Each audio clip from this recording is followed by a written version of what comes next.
Welcome to the Scientific Montessori podcast, where we translate the latest academic research into Montessori-aligned practices and share insights to make parenting dramatically easier.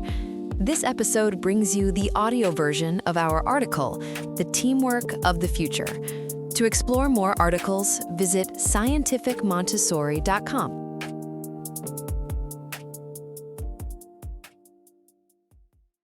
For children ages 6 to 12, I want to talk about teamwork. Like how playing team sports builds teamwork? That's the common idea, but what even is teamwork? I think the current concept of teamwork mostly idealizes the military. If winning the competition is the priority, you end up with an army. An army wins by destroying the enemy army, and that requires discipline. So what's most efficient isn't everyone thinking freely, it's how quickly they can carry out the commander's orders, top down. Right. The will of the top reaches every corner. Everyone uniting to follow orders is considered teamwork. It's the same in business. In Japan, companies model themselves on the self-defense forces, Japan's military. In Silicon Valley, it's the U.S. military style, to win. School education, too. Take baseball. The game design itself is a war simulation. They say steal a base. An out is called a kill. You gun down a runner. Pretty violent language. You disrupt the defense and make it home. So it was war all along. The Olympics are called a festival of peace, though. No, the Olympics have come full circle to being a festival of peace. Originally, sports were used to vent humanity's wild nature. Humans have historically been barbaric, killing each other constantly. In ancient Rome's Colosseum, people fought to the death. We don't do that now, but we still enjoy boxing, kickboxing, martial arts. Those count as sports too. The deep emotional part of the brain, the limbic system, is called the reptilian brain. It's extremely primitive and brutal. Chimpanzees in the jungle are very wild. Without a developed neocortex, they're incredibly violent. They fight for dominance. And they have 200 kilograms of grip strength, about 440 pounds. Terrifying. From there, we gradually evolved, developed the neocortex, and suppressed the emotional system. But instincts push back. You want to eat what you want to eat, and you want to kill whoever annoys you. We have that wild side. Sports provide an outlet for it. We need to let it out. Sports always have rules. In the human brain, the neocortex restrains the limbic system. Sports simulate this through rules. The rules play the role of the neocortex. In daily life, the neocortex checks social rules and regulates how much we can express our limbic impulses. In sports, it's done within the game's framework. In baseball, if you hit someone with a pitch and they retaliate, a brawl breaks out.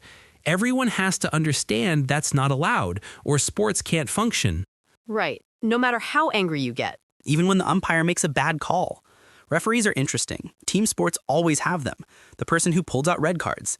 In an evolved brain, that referee is always inside you.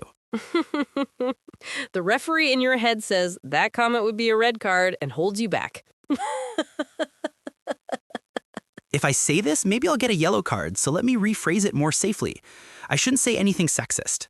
As society evolves, acceptable expressions keep getting gentler. We're right in the middle of that transition, actually pretty far along.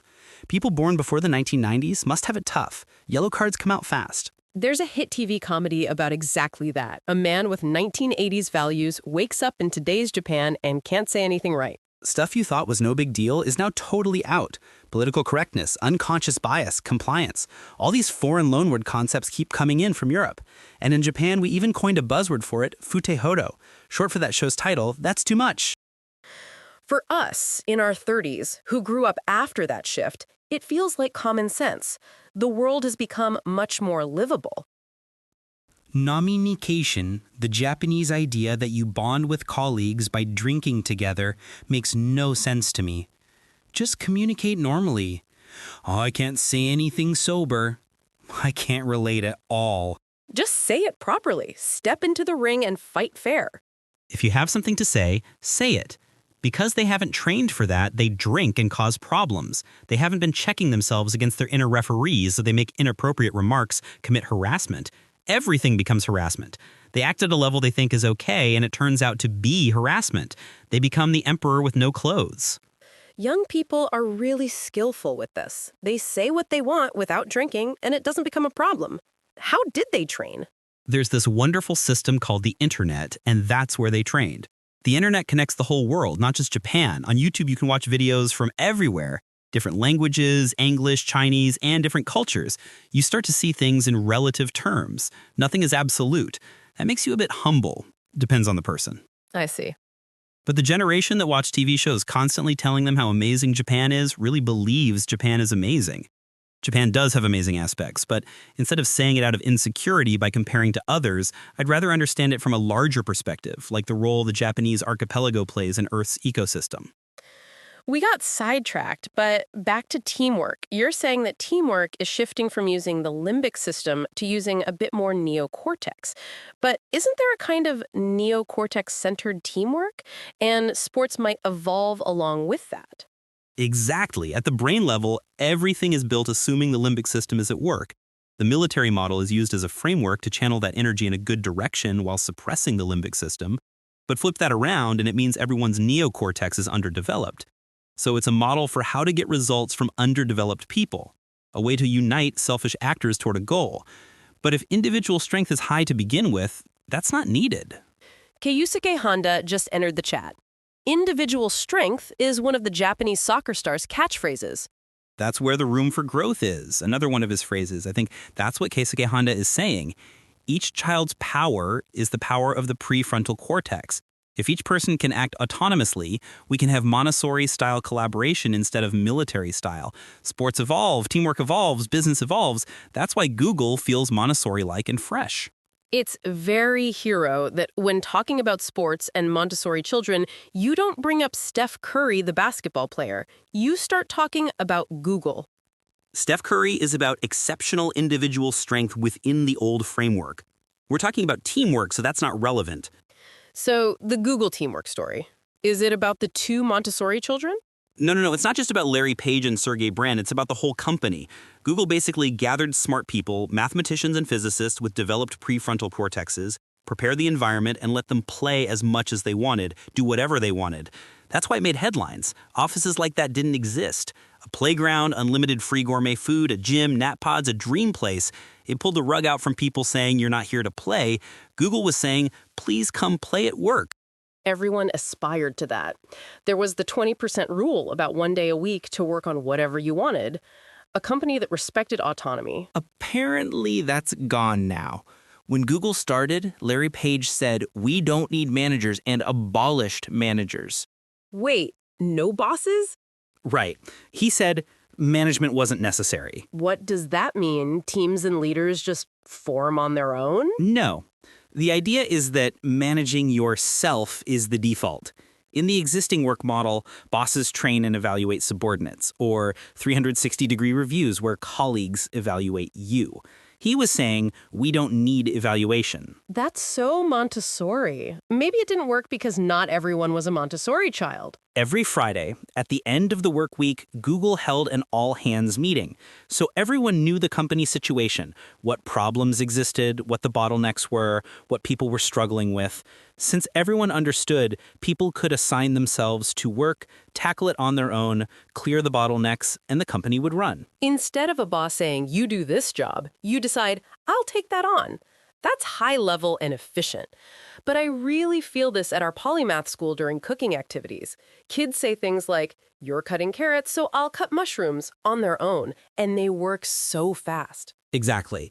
This area is messy, so I'll tidy up. In Google's defense, apparently this culture still exists. Someone inside Google said so. How do you know someone inside Google? You can Google it. What that person said is that their work disappears. What does that mean? Colleagues just do it. Everyone's capable, so they finish their own work quickly, get bored playing, and start grabbing colleagues' work. I'll take care of this. Then your work is gone. So you take someone else's work, and no matter what position you're in, everyone keeps getting more free time. It's futuristic. What is this, a new game? A job-grabbing game? But I felt that at our Polymath school cooking session I mentioned. Not just the kids. Parents were thinking for themselves and pitching in too. It was so easy. Right. When a team moves proactively, everyone has it easy. That's real teamwork. No orders needed. In that kind of Montessori-style, Google-style teamwork, even when someone proposes something that seems impossible, maybe everyone gets excited and says, let's try it. Like, can we create the world's most intellectual school without owning a building? Exactly. Let's look into that. and you try it. What's important is including what you want to do. Being smart means you don't set aside what you want for what the team wants. You align them. Normally, you can't. If you help one side, you hurt the other. You're going for 2 birds with 1 stone or 3. Work-life balance, too. When I was studying Montessori education, I struggled with leaving my own child to get certified. Right. You make it a trade-off. But being able to make it not a trade-off, that's the advantage of a developed prefrontal cortex. What's needed to break through dilemmas? Creativity. Normally, to make a school 100 times better, you'd make it 100 times bigger, hire 100 times better teachers, introduce cutting-edge technology, increase class hours, and costs keep rising. But you think about doing it for 0 cost, with less time. That's unbeatable.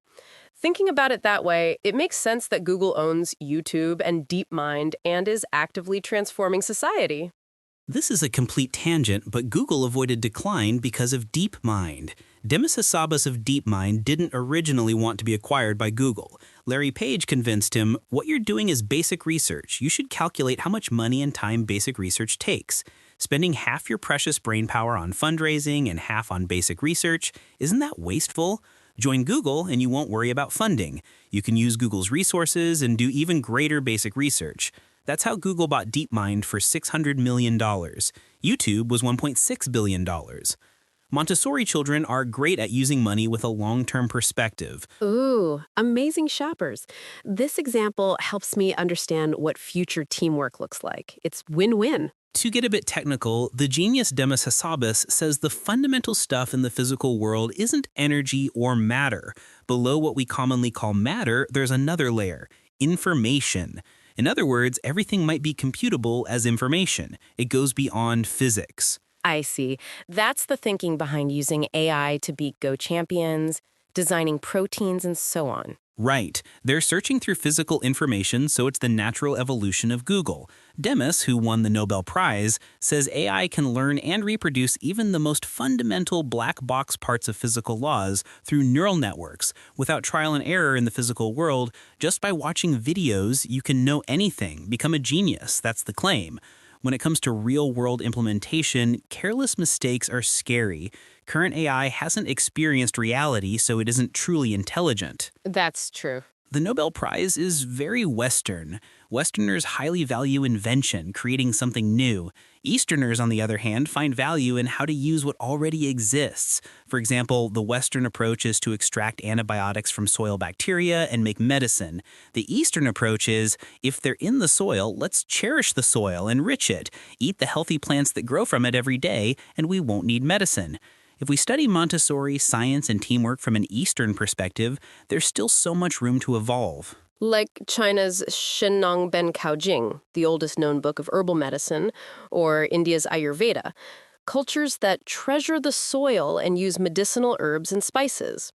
In summary, if we can creatively fuse West and East, the world can become more peaceful.